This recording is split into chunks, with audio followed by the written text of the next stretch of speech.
খেয়ে আসে, এটা হচ্ছে বরযাত্রী, এটা হচ্ছে কুপ্রথা। ইসলাম এটা সাপোর্ট করে না। মেয়েকে বিবাহ দেওয়ার জন্য মেয়ের পিতার 1 টাকা খরচ হবে একথা ইসলাম বলেনি, বরং যত খরচ হবে সব হচ্ছে ছেলের পিতা, সব হচ্ছে ছেলের খরচ। ছেলে মহারানা দিবে, সে লাখ টাকা দিক আর 10,000 টাকা দিক, এটার খরচ হচ্ছে ছেলের, দিয়ে দিবে, এটা ছেলের খরচ। মানুষজন আত্মীয় স্বজন তার অনেক, তাদেরকে খাইতে দিতে হবে, এটা তার মেয়ের বাড়িতে নিয়ে গিয়ে আমার আত্মীয় স্বজনকে খাইয়ে আসবো, এটা ইসলাম বলে না। বরং আপনার আত্মীয় স্বজন যদি বেশি হয় তাহলে গরু জবাহ করে মানুষদেরকে ওলিমা করে খাইতে দিতে হবে, কম হলে ছাগল জবাহ করে হলেও মানুষদেরকে খেতে দিতে হবে।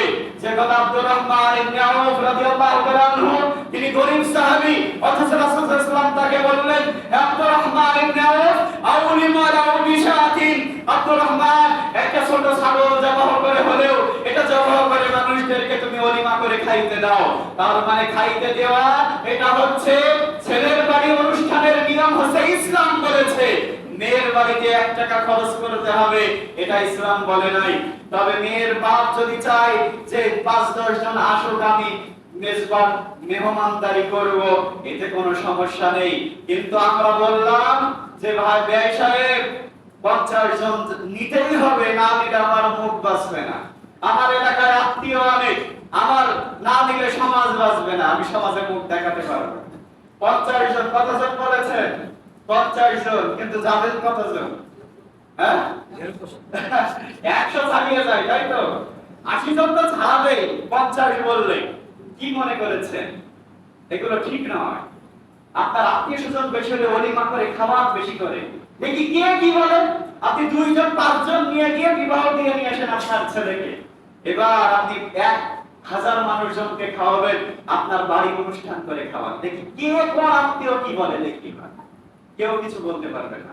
ইসলাম ওলিমাকে শরীয়ত সম্মত করেছে, তাই এই আমরা বাস ভর্তি করে, মাইক্রো ভর্তি করে নিয়ে মেয়ের বাড়িতে গিয়ে খেয়ে আসবো, এটা ইসলাম বলে না।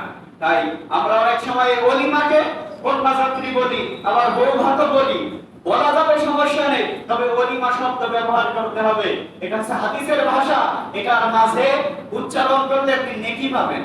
তাই আমরা ওলিমা শব্দটা ব্যবহার করব। আর যারা আমরা বিবাহ করব অথবা ছেলেদের বিবাহ দিব, সকলেই নিয়ত রাখবেন, আমি আমার বাড়িতে 2-5 জন হইলেও অন্তত পক্ষে খাইতে দিব। এই ওলিমা যেন মিস না হয়।